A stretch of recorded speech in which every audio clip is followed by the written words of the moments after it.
하겠습니다. 정동영 위원님 질문해 주십시오. 네, 이강택 전 사장님, TBS. TBS 사장을 언제부터 언제까지 하셨어요? 2018년 10월부터 2022년 11월까지 했습니다. 4년 넘게 하셨네요. 예, 4년이 좀 넘습니다. TBS 전에는 어디서 무슨 일 하셨어요? KBS에 한 29년 정도 재직을 했습니다. KBS에서 프로그램 제작하시고. 예. 예. TBS가 이제 다음 달 말이면 폐국 위기인데요. 예. 4년 이상 사장을 하신 분으로서 1990년 첫 전파를 발사했던 개국부터 34년의 역사의 성장과 발전, 위기, 폐국까지 그 역사를 한번 개괄해 주시겠습니까? 예. 1990년도에 그 교통방송으로서 첫 전파를 쐈고요. 그리고서 그 여러 가지 그 위기들을 많이 겪었습니다. 특히나 그 자율성 시의 어떤 한 부서로서 그 사업소로서의 위상 때문에 직접적으로 그 시장이 바뀔 때마다 상당한 정도의 어떤 그 외압들, 그다음 간섭들이 부당한 간섭들이 있었고요. 그걸 통해서 사실 많은 사람들이 이게 누굽니까?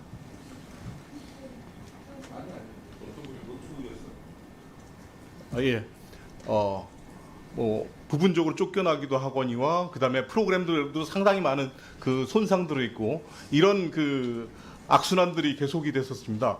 그래서 2017년도에 방송위원회에서 방통위에서 부관 사항으로 그러니까 자율성의 신장과 그다음에 재정의 안정을 위해서 그 서울시는 지원은 하되 간섭하지 않는다라는 8길이 원칙에 의거해서 그 재단으로 독립시킬 것을 그 금방 무슨 요구한 원칙이라고 그랬어요? 것이죠. 예? 무슨 원칙? 8길이의 원칙, 암스랭스 프린시플이라고. 8길이. 예. 예. 팔 지원하되 길이 원칙. 간섭하지 않는다. 예, 그렇습니다. 그리고 그에 따라서 2018년도 말에 행안위에서 저희가 그 법인 설립 그 신청을 그걸 허가를 받았고요. 그 다음에 시의회를 설득을 해서 그 다음에 그래가지고 이제 조례들을 만들어내고 해서 예, 역사는 이제 거기까지 듣기로 하고 TBS가 네. 방송문화 발전에 기여한 부분들이 어떤 부분들이 있습니까? 예, 그 TBS는 재단으로 독립하면서 지역 공영방송이라고 자기 지향을 분명하게 했습니다. 지역 그게 공영방송. 뭐냐면 일단 그 전에 어떤 관영으로서 방송을 해서 면모를 탈피해가지고 그 첫째 우리 방송계의 큰 병폐라고 많이 얘기했던 비정규직이 상당히 많이 있었어요. 이 비정규직을 완전히 없애고 그리고 전원 정규직화했습니다. 150명 정도. 그다음 두 번째로 우리 그동안에 우리 방송에서는 사실 시민 참여를 한다고 내세우기는 했지만 상당히 형해화된 수준이었고 이것들을 실제하지 못했습니다. TBS는 이런 부분들을 지배구조뿐만이 아니라 프로그램 하나하나까지 많이 실천을 했습니다. 그래서 예, 그런 예. 부분에서 확실히 다르고 또 하나는 우리나라 방송이라는 게 사실 지역방송이라고 하지만 중개소 수준입니다.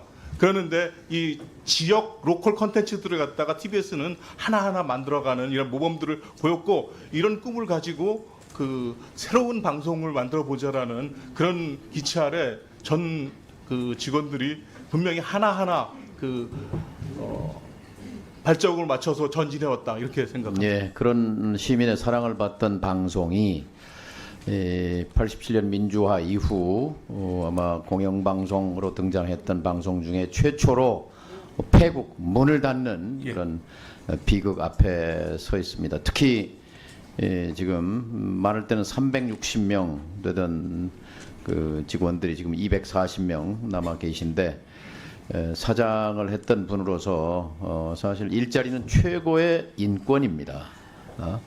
바람 앞에 촛불 같은 운명인데 우리 이강택 사장님의 심경을 좀 얘기해 주시면 좋겠어요.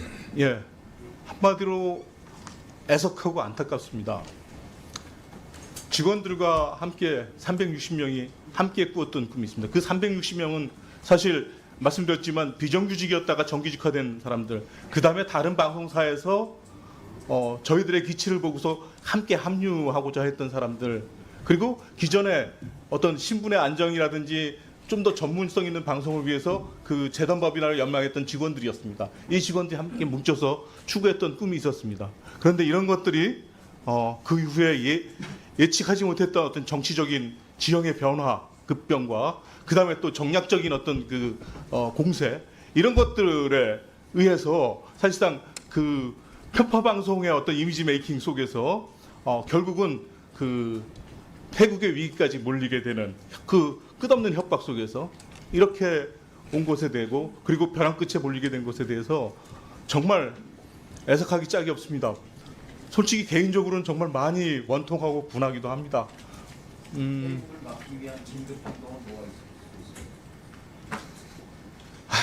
이렇게까지 온 상황에서라도 저는 사실 비상한 특단의 조치들이 좀 필요하다고 생각을 합니다. 이 부분에 대해서. 그래서 아까 여러 의원님들께서 이른바 민영화 내지는 사형화에 됐을 때 그 폐해들에 대해서 많이 말씀해 주셨는데, 바로 그 TBS가 지역 공영방송으로서 추구하던 어떤 이상과 꿈, 과제들이 있습니다. 그것들이 바로 이제 이런 사형화에 의해서 다 실현 불가능한 것으로 물거품처럼 사라지게 된 거, 이것들은 좀 막아주시겠습니다. 그래서 단기적으로 특단의 조치를 하고, 그 다음에 그 바탕 위에서 다시 공영방송으로서 자리를 잡아갈 수 있게 이렇게 만들었으면 좋겠습니다.